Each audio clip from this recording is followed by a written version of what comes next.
Morning.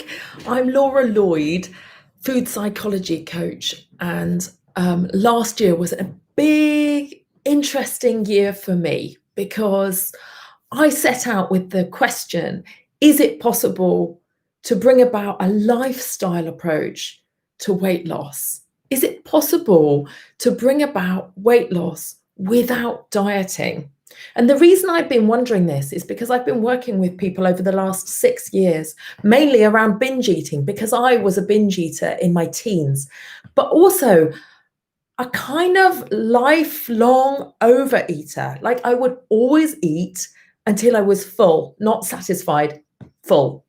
And that was a habit I took on as a child, and it just stayed with me. And then I added in eating emotionally, eating when I had a bad day, eating when I was bored at work, or perhaps when my work was difficult and my expectations of my own productivity were really, really huge.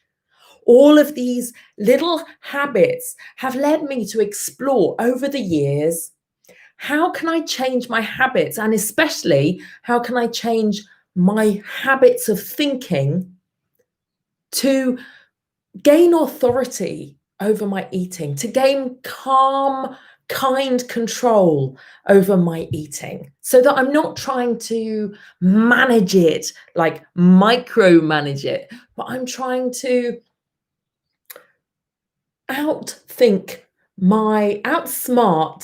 my mental habits that would tell me, just have one, go on, it's a bad day, you deserve it, you can reward yourself, or we'll just have this and that'll sharpen us up for the next job we're going to do, or um, or I can't stop, I'm an overeater.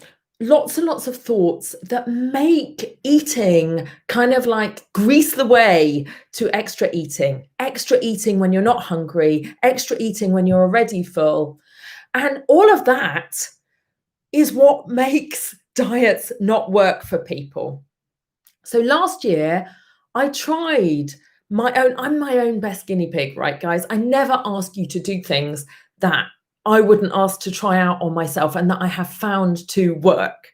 And last year, I lost 20 pounds just by not eating the kids' leftovers on the way from the table to the dishwasher, just by um, getting really, really comfortable with the idea of satisfied, resetting my thermostat so that I wasn't always, always, always needing to get like, oh, I want to have a little sleep full when I eat.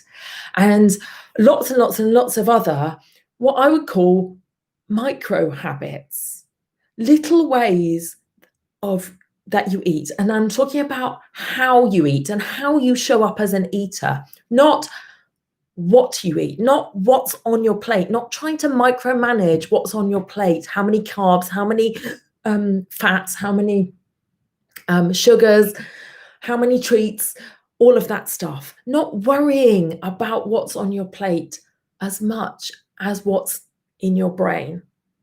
So I'm starting a whole series here on YouTube and on my blog that's all about 21 micro habits that will make weight loss stick for you. Now, they can work alongside any diet that you're doing. I don't care what you're choosing to put on your plate, guys. If you want to do a diet right now, go ahead, try it out. Anything can work, but it can only work if you know how to manage your brain and your habits around food.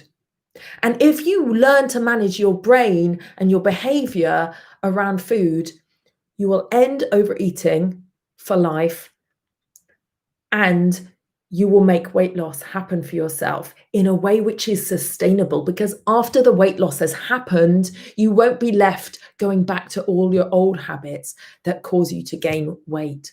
And for this reason, I would say to you that you don't actually need the diet.